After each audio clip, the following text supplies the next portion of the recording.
बहुत है गंदगी यहाँ पर।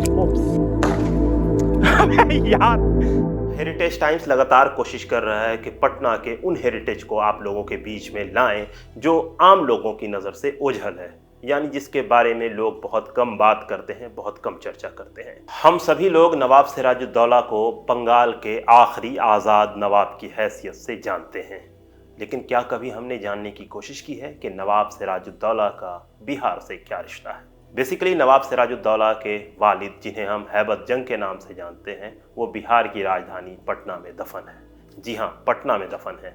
और सेम उनके साथ वही हादसा हुआ था जो उनके बेटे के साथ हुआ, यानी उनको उनके अपने लोगों ने ही धोखा दिया और वो कत्ल हो गए। और ये बिल्कुल ही अजीबो-गरीब चीज़ है, क्योंकि ये नवाब शहीद वो इंसान हैं जिनकी कब्र पर पटना का उस वक्त का एक बड़ा अफसर, जिसका नाम है मैंगल्स, जिसके नाम पे आज का मंगल तालाब है, उस इंसान ने उनकी कब्र पर जाने से ये कह के इनकार कर दिया था कि उनका बेटा अंग्रेज़ों का मुखालिफ था, इसलिए हम उसके बाप के मज़ार पर नहीं जाएंगे।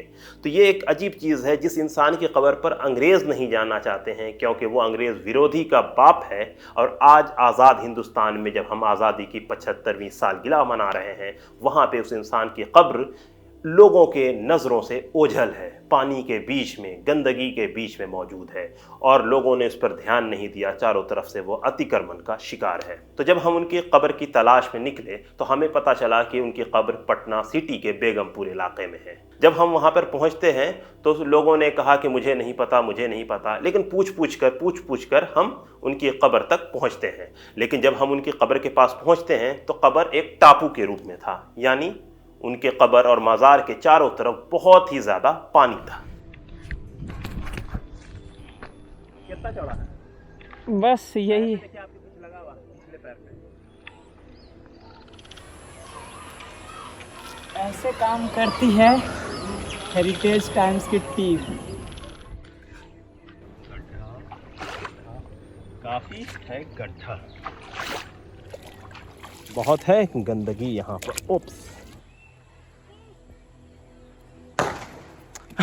यार क्या तो ये एक अलग ही हमारा जद्दोजहद था, लेकिन फिर भी हम उनके मज़ार पर पहुंचने में कामयाब रहे। तो आइए हम आपको उनके कब्र की ज़ियारत करवाते हैं। तो जैसा मैंने बताया कि ये जो पूरी कहानी है, नवाब हैबत जंग की जो शहादत है, जिस तरह से ये शहीद हुए हैं, तो इसकी कहानी वही आपसी खाना जंगी में है जिसका फ़ायदा उठाकर अंग्रेज़ हमारे मुल्क हिंदुस्तान पे 200 साल तक काबिज़ रहे, यानी 1757 से लेकर 1947 तक। तो ये नवाब हैबत जंग उसमें एक अहम कड़ी है, क्योंकि इनके बाद बहुत चीज़ें बहुत तेज़ी से कोलैप्स हुई और इनके साथ अफ़गानों ने बहुत ही ज़्यादा ज़्यादती की थी। आज के हिसाब से अगर आप देखें तो बांग्लादेश, बंगाल, बिहार, झारखंड, उड़ीसा, ये सारे इलाके बंगाल सूबा में थे। तो जाहिर है कि वहाँ पर नज़्म व नस्क़ का मसला था। बिहार में अली वर्दी ने अपने दामाद को, हैबत जंग को, गवर्नर बनाया था, नायब नाज़िम बनाया था। इन लोगों की लड़ाई या इन लोगों की एक मसाबकत दरभंगा के जो अफ़गान थे उनके साथ भी थी। और एक किताब अभी हाल में हम देख रहे थे जो उस पूरी तारीख़ के मुतालिक है, तो अफ़गानों के साथ कुछ ज़्यादतियाँ, जैसा उस किताब में बयान किया गया है, अली वर्दी ख़ान के ज़रिए हुई थी। और वो बहुत हैरत की बात नहीं है, सियासी दौर जो था इंतशार का था, तो कोई एक दूसरे को हराने में या उसकी सरकोबी में किसी तरह की कोई हिचकिचाहट नहीं किसी को थी। उसी का इंतकाम लेने के लिए अफ़गानों ने पटना पर हमला किया था और धोखे से हैबत जंग का उन्होंने कत्ल कर दिया। सिर्फ यही नहीं हुआ, बल्कि 2 या 3 दिनों तक पटना में बहुत ही लॉलेसनेस रहा। एक लूट मार की कैफियत थी, घर बर्बाद किए गए, लोगों के ख़जाने लूट लिए गए, बहुत लोग मारे गए। 3 दिन का तकरीबन ये बहुत ही पुराशोभ दौर पटना में रहा। फिर अली वर्दी ख़ान ने कार्रवाई की और सूरत हाल बेहतर हुई।